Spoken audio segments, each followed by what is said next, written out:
आदाब। खुसूसी मुहिम औरतों का हक कोई शक में आपका इस्तकबाल करते हैं। मैं हूं आपके साथ सना वारिस। घास भी मुझ जैसी है, पांव तले बिछकर ही जिंदगी मुराद पाती है, मगर ये भीग कर किस बात की गवाही बनती है? शर्मसारी की, आज की कि जज्बे की, हिद्दत की? घास भी मुझ जैसी है। बिलाशुबा खवातीन की जिंदगी इन अशार से इबारत रही है। इन्हें जिंदगी में कठिन दौर का सामना करना पड़ता है। यकीनन हमारे माशरे में ऐसी खवातीन की कमी नहीं जिन्होंने हिम्मत और जज्बे का मुजाहरा करते हुए जद्दोजहद की और अपने अपने शोबे में कामयाबी और कामरानी के झंडे गाड़े। लेकिन ये भी एक हकीकत है कि बेशतर खवातीन अपने हुकूक से महरूम नजर आती हैं। इसीलिए न्यूज़ 18 उर्दू 5 हफ्तों से जारी मुहिम औरतों का हक कोई शक के जरिए मुख्तलिफ शोबे हयात से जुड़ी खवातीन से जुड़कर उनके तजुर्बात और हायल हुई रुकावटों को दुनिया के सामने पेश कर रहा है, ताकि खवातीन उनकी कहानियों से मुतासिर होकर कारहाय नुमाया अंजाम दे सकें, कामयाबी की नई इबारत लिख सकें, अपने हौसले और हिम्मत से नामुमकिन को मुमकिन बना सकें, तरक्की के नई राह हमवार कर सकें और एक रोशन जहां बना सकें।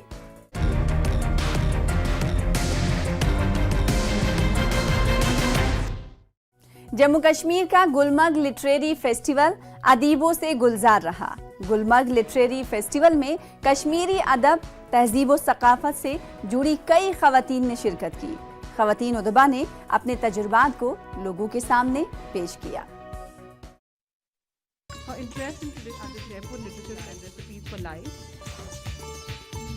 ये तस्वीरें जम्मू कश्मीर के गुलमर्ग में मुनक्किदा लिटरेरी फेस्टिवल की हैं। फेस्टिवल के इस सेशन का मोर्चा खवातीन ने संभाला। मंच पर डॉली ठाकुर, मीरा अली और सुधा मेनन हैं, जो भारत की नामी ग्रामी शख्सियत हैं। इनकी तहरीर को दुनिया पहचानती है। ये हैं डॉली ठाकुर, जो राइटर हैं, सहाफ़ी हैं, पेंटर हैं, सोशल वर्कर हैं और ना जाने कितने असनाफ में तबाह आजमाई कर चुकी हैं। ये कैसे दुनिया देखती हैं और समझती हैं, जरा सुनिए। ऐसी अच्छी अच्छी बातें मिलती हैं लोगों से जो हम लोग को कभी पता नहीं होती, क्योंकि सब लोग के पास कोई खूबसूरत कहानी है बताने के लिए। तो आप भी किसी से भी बात कीजिए। बात करने से ही बात बनती है। इस फेस्टिवल का मकसद भी यही है कि दुनिया अदब के जरिए भारत के इस अनमोल हिस्से की तहजीब और सकाफत को समझे, और ये तभी मुमकिन है जब हम इस अदब को ना सिर्फ खुद जानेंगे बल्कि अपनी आने वाली नस्लों को भी इससे रूबरू कराएंगे। यू कैन नॉट से कि कश्मीरी भूल जाओ, इसमें कुछ नहीं रखा है। You have centuries of literature, centuries of thought, centuries of philosophy, centuries of poetry, centuries of culture, centuries of cuisine written in your language, which if your children will not read and write will be lost to them. सुना आपने? इस festival में मीरा अली ने अंग्रेजी और दूसरी जबान के साथ साथ कश्मीरी अदब को अहमियत देने की बात कही, तो वहीं सुधा मेनन ने जायके को अदब से और अदब को तहजीब से जोड़ा। I believe truly that food is so much a part of our cultural identity, and if we let these recipes go away, we are losing actually a slice of our identity, and that's how Recipes for Life. If you tell a woman you are the most powerful person in this world, she will grow up to be that. And I see so many women here, and young, beautiful women, and I just want them all to say, tell themselves every day that you are the power and you can be just as powerful as you want to be. यकीनन तहजीब और सकाफत एक ऐसी नदी है जो अदब, रिवायत, जायका और रहन सहन के सहारे बहती है। मकामी लोगों को जिंदगी की राह दिखाती है और आने वाली नस्लों को मजबूत बनाती है। Bureau report, news 18 Urdu. आज हमारी मुहिम औरतों का हक कोई शक का साथ देने के लिए खास मेहमान जुड़ रही हैं, जो कालका जी से रुकने असेंबली हैं। आपका ताल्लुक आम आदमी पार्टी से है। आपने फलाही कामों के साथ साथ तालीम के शोबे में कई तब्दीलियां लाई हैं, जिसकी सताइश भी हमने देखा है कि कई बार की जा चुकी है। आपका नाम है आतिशी सिंह। आतिशी साहिबा, बहुत बहुत शुक्रिया न्यूज़ 18 उर्दू को वक्त देने के लिए। आतिशी साहिबा, जैसा कि आप इस मुहिम के जरिए हमारे साथ जुड़ रही हैं, तो सबसे पहला मेरा सवाल यही है आपसे कि न्यूज़ 18 की मुहिम औरतों का हक कोई शक के जरिए आप क्या कुछ कहना चाहेंगी, और ख़ास तौर पर आप इस मुहिम पर क्या राय रखती हैं, सबसे पहले ये बताइए। एक तो न्यूज़ 18 उर्दू को बहुत बहुत बधाई, बहुत बहुत मुबारकबाद ऐसा कैंपेन चलाने के लिए। मुझे लगता है कि इस कैंपेन की आज ही नहीं, आज से मुझे लगता है काफ़ी लंबे समय तक ऐसे कैंपेन्स की ज़रूरत है, क्योंकि आज के ज़माने में भी हम देखते हैं कि चाहे वो लड़कियां हों चाहे वो महिलाओं हों, कई सारी ऐसी समस्याएं हैं जो सिर्फ महिलाओं को ही सामना करना पड़ता है। आज के दिन भी बहुत सारी गैर बराबरी महिलाओं को इसका सामना करना पड़ता है, और शायद हम अपने एक समाज को, अपने देश को तब तक विकसित नहीं कह सकते हैं जब तक हमारी जनसंख्या के इस 50% को भी उतने हक नहीं मिलते हैं जितने बाकी 50% को मिलते हैं। आतिशी साहिबा, अगला सवाल ये कि आज़ाद हिंदुस्तान में ख़वातीन की हालत में आप किस हद तक सुधार आप देख रही हैं, या फिर किस हद तक गुंजाइश है कि और सुधरने की ज़रूरत है, या फिर बदलाव जो आया है ख़वातीन की हालत में वो किस हद तक आया है? देखिए, सुधार तो बहुत हुआ है जी। आज हम आज़ादी के 75th ईयर में हैं, और अगर आप भारत देश को देखिए तो भारत ने आज़ाद होते ही जब इस देश में वोट का अधिकार मिला तो यूनिवर्सल एडल्ट फ्रेंचाइज मिली, यानी पुरुषों को भी महिलाओं को दोनों को वोट मिलने का अधिकार मिला। जबकि 1947 में जब भारत आज़ाद हुआ, जब भारत को 1950 में कॉन्स्टिट्यूशन मिली, तो बहुत सारे ऐसे देश इस पूरे दुनिया में तब भी थे, यूरोप में कई विकसित देश ऐसे थे जहां पर महिलाओं को वोट करने का अधिकार नहीं था। लेकिन भारत में जो संविधान बाबा साहब अम्बेडकर ने हमें बना के दिया, उसने पहले दिन से महिलाओं को बराबरी का अधिकार दिया। अगर आप 75 साल पहले देखते तो महिलाएं स्कूल नहीं जाती थी, स्कूल अगर चली भी गई तो आगे हायर एजुकेशन नहीं मिलता था, अपने घर से बाहर नहीं निकलती थी। आज दुनिया तब से अब तक बहुत बदल गई है, चाहे आप शिक्षा की बात करें, चाहे आप स्कूली शिक्षा, हायर एजुकेशन की बात करें, आप नौकरियों की बात करें, तो ऐसा नहीं है कि बदलाव नहीं आया है, बहुत बदलाव आया है। लेकिन मैं फिर भी कहूँगी कि अभी भी काफ़ी लंबे रास्ते जाने की ज़रूरत है, क्योंकि अभी भी कई मामलों में हम अपने स्कूलों में ही देखते हैं। अगर आप आज तो दिल्ली के सरकारी स्कूलों में बहुत बदलाव हुआ है और दिल्ली के सरकारी स्कूलों में अच्छी शिक्षा मिलती है, लेकिन कुछ साल पहले जब सरकारी स्कूलों का बुरा हाल था, सरकारी स्कूलों में अच्छी शिक्षा नहीं मिल रही थी, तो अगर एक परिवार के पास अपने से एक बच्चे को प्राइवेट स्कूल भेजने के पैसे होते थे तो वो अपने लड़के को भेजते थे। एक बारी मैं एक स्कूल में कुछ बच्चियों से बात कर रही थी और मैंने उनसे पूछा, एक गर्ल्स स्कूल में, कि आप लोगों में से कितने लोगों के भाई प्राइवेट स्कूल में पढ़ते हैं? और आप मानेंगे नहीं, 90% लड़कियों ने अपने हाथ उठाए कि उनके भाई प्राइवेट स्कूल में पढ़ते हैं। मतलब परिवार ये मानता है कि अगर हमें अच्छी शिक्षा देनी थी, क्योंकि तब प्राइवेट स्कूल का मतलब होता था अच्छी शिक्षा, कि अगर हमें अच्छी शिक्षा देनी है और उस पर पैसे खर्च करने हैं तो सिर्फ बेटे के लिए करेंगे, बेटी को चाहे सरकारी स्कूल में कैसी भी शिक्षा मिले। जैसा कि हम जानते हैं कि हर पार्टी ख़वातीन को लेकर, उनकी फलाह बहबूद को लेकर काम करती है। चूँकि आप आम आदमी पार्टी से आती हैं तो ये पूछना ज़रूरी हो जाता है कि आम आदमी पार्टी ख़वातीन की फलाह बहबूद के लिए, अपलिफ्टमेंट के लिए क्या कुछ काम कर रही है? देखिए, अगर आप अरविंद केजरीवाल जी की सरकार देखिए तो मैं तो कई बार मजाक में कहती हूँ कि वो काम शायद महिलाओं के लिए ही करती है। बिल्कुल। जब अरविंद केजरीवाल जी की सरकार बिजली और पानी फ्री देती है तो उसका सबसे ज़्यादा असर महिलाओं पे पड़ता है, क्योंकि महिला के हाथ में आखिरकार घर का खर्च चलाने की पूरी जिम्मेदारी होती है। तो घर का खर्च आज के दिन में दिल्ली की महिलाएं इसलिए चला पा रही हैं क्योंकि केजरीवाल सरकार ने बिजली फ्री दी है, पानी फ्री दिया है। आप मोहल्ला क्लिनिक्स को देखिए, आप सरकारी अस्पतालों को देखिए, कोई भी महिला अगर बीमार हो जाती है तो वो आसानी से डॉक्टर के पास नहीं जाती हैं। क्यों? क्योंकि उन्हें लगता है कि 500 रुपये डॉक्टर लेगा, 300 रुपये की दवाई आएगी, 200 रुपये के टेस्ट होंगे, एक बीमारी में 1000 रुपया लग जाएगा और पूरे महीने का बजट बिगड़ जाएगा। इसलिए जब तक महिलाएं बहुत ज़्यादा बीमार नहीं हो जाती हैं वो डॉक्टर के पास कभी नहीं जाती थी।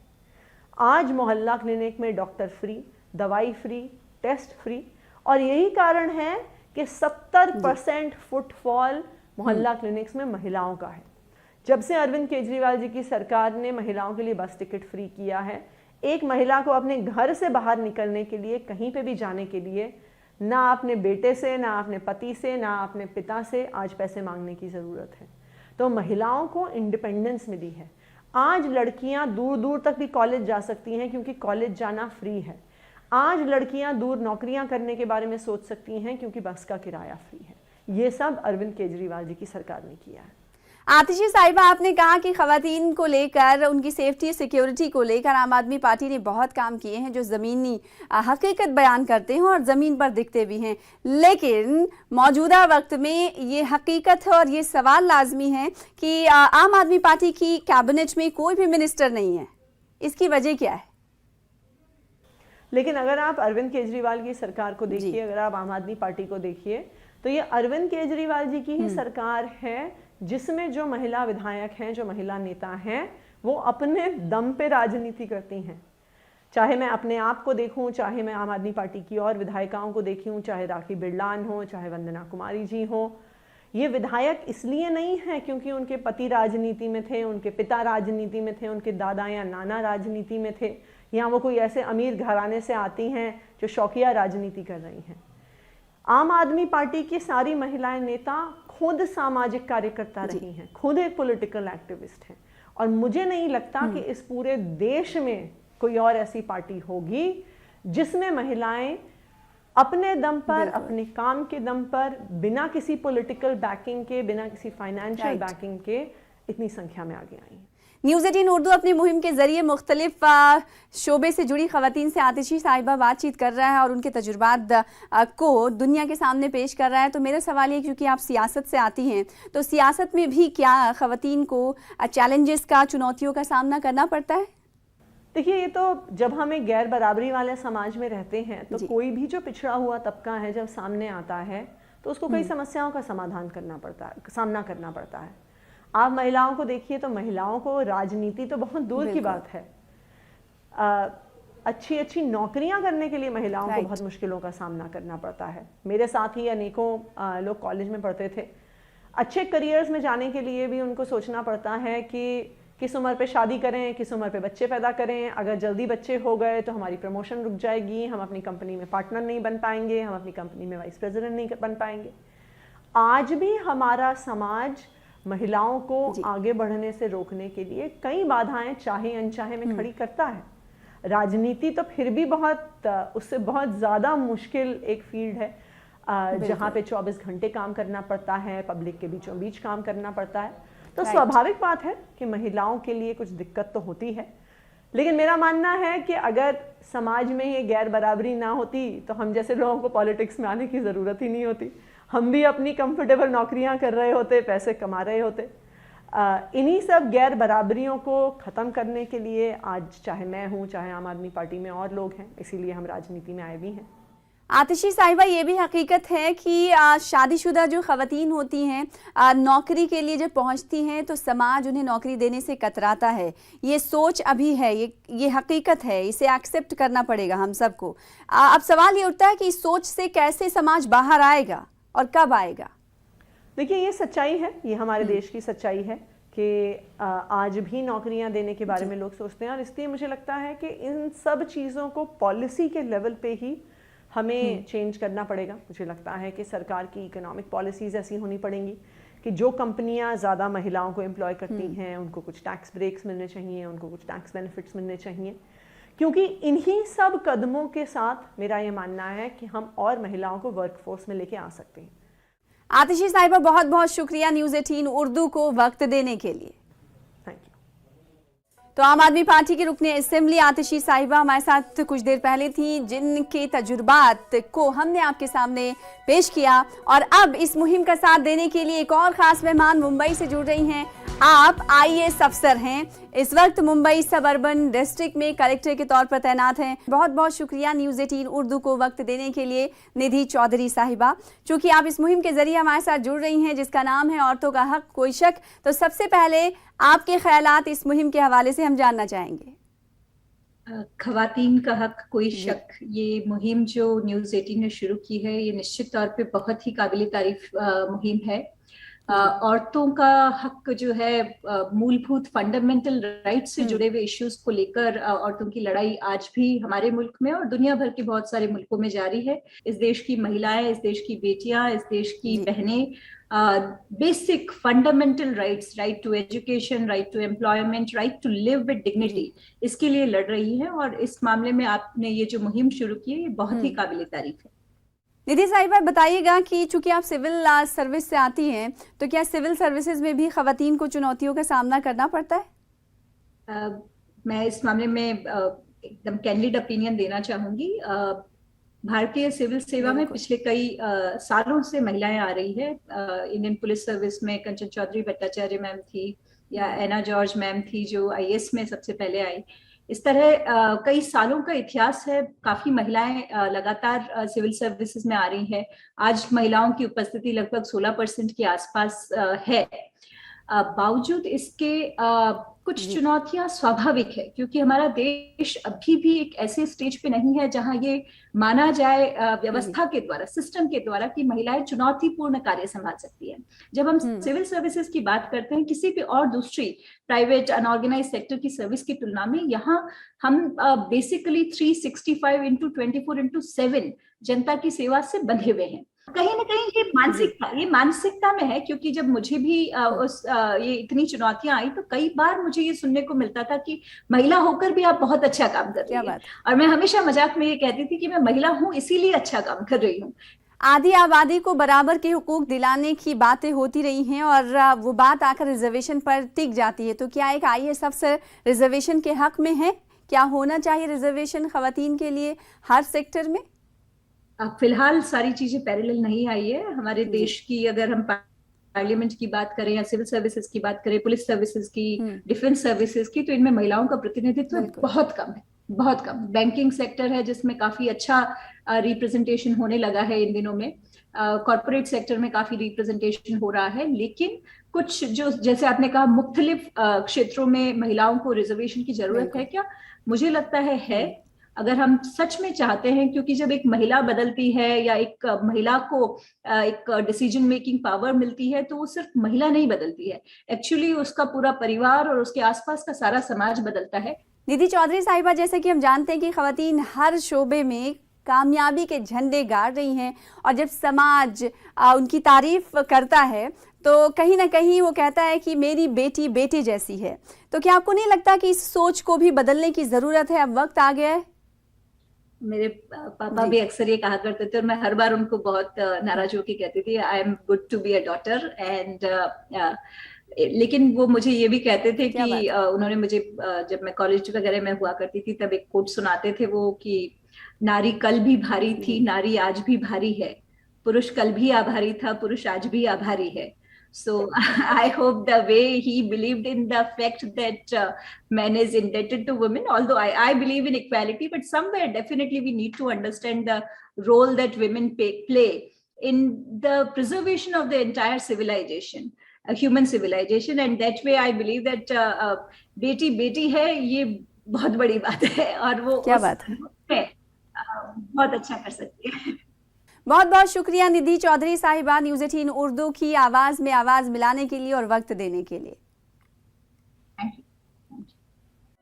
तो ये थी मुंबई सबअर्बन डिस्ट्रिक्ट की कलेक्टर निधि चौधरी साहिबा, जिन्होंने अपने तजुर्बात शेयर किए। वहीं आज के एपिसोड में आखिरी मेहमान उस मकाम से जुड़ रही हैं जो दो मुल्कों की सरहद कहलाता है।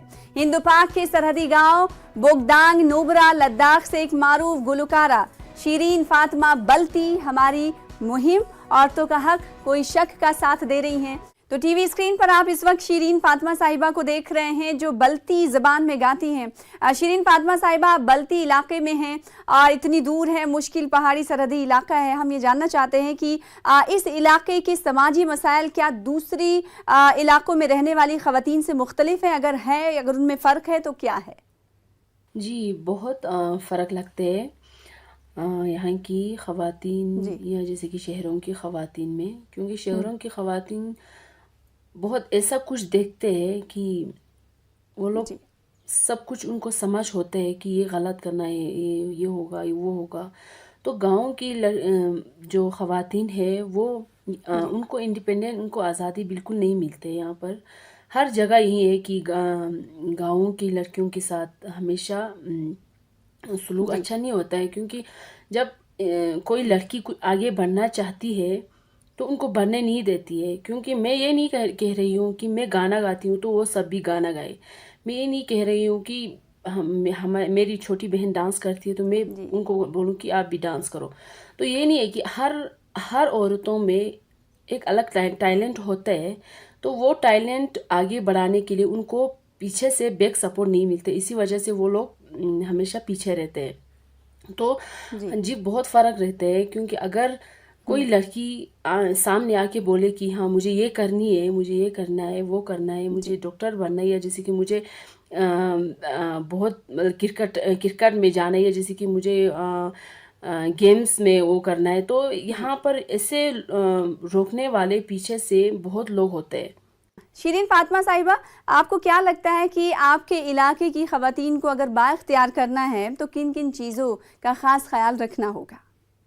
जी, मैंने बहुत कोशिश की थी कि मैं सबको समझाऊं, सबको मैं बताऊं कि ख़वातीन को हमेशा आगे बढ़ाने के लिए ये करना चाहिए, वो करना चाहिए। तो मैंने बहुत कोशिश की थी, पर ऐसा कुछ वो नहीं हुआ। मैं अपने गांव की औरतों को या बेटियों को या सबको मैंने ये बताया है कि आप अपने हिसाब से जितना हो सके कोशिश करिए कि आप आगे मतलब बढ़ने के लिए। तो मैं यही बोलना चाहती हूँ कि सबको, सब ख़वातीन को प्लीज़ आप अपने टैलेंट को मत छुपाइए। फिर से एक बार प्लीज़ बिल्कुल मत छुपाइए, क्योंकि ये टैलेंट हमें एक बार ही मिलते हैं, बार बार नहीं मिलते। तो आप प्लीज़ इसको आगे बढ़ाने के लिए आप एक बार हिम्मत कीजिए, तो इंशाल्लाह बहुत अच्छा होगा। शिरीन फातिमा साहिबा, चूँकि आप बल्ती ज़बान की गुलकारा हैं, कई अवार्ड्स भी आप अपने अपने नाम कर चुकी हैं, मेरा सवाल ये है और लोग ये सुनना भी चाहेंगे कि बल्ती ज़बान में किस तरह से गुनगुनाया जाता है, तो हिंदुस्तान के दिगर इलाकों की ख़वातीन के लिए आप कुछ ऐसा गाएं ताकि उनकी जो हुकूक की आवाज़ है वो मजबूत हो पाए। जी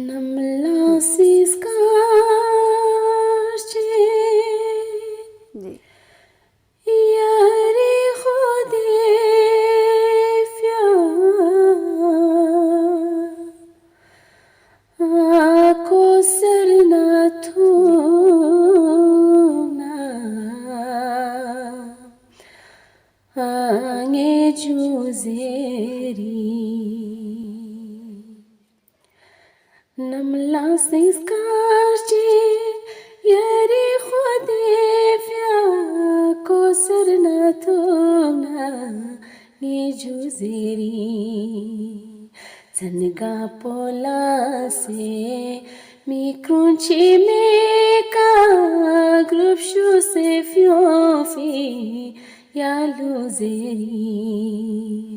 Zanga pola se mi crunchi me ka grup shu se fiofi ya luzeri. तो बहुत बहुत शुक्रिया, थैंक यू। तो ये थी हमारे साथ शिरीन फातिमा बल्ती साहिबा, जो कि बल्ती ज़बान की गुलकारा हैं, जिन्होंने आप सबके सामने बल्ती ज़बान की तहज़ीब को अपनी आवाज़ में गुनगुनाया। तो आज के लिए बस इतना ही। पूरी टीम को दीजिए इजाज़त, फिर होगी मुलाकात। आदाब।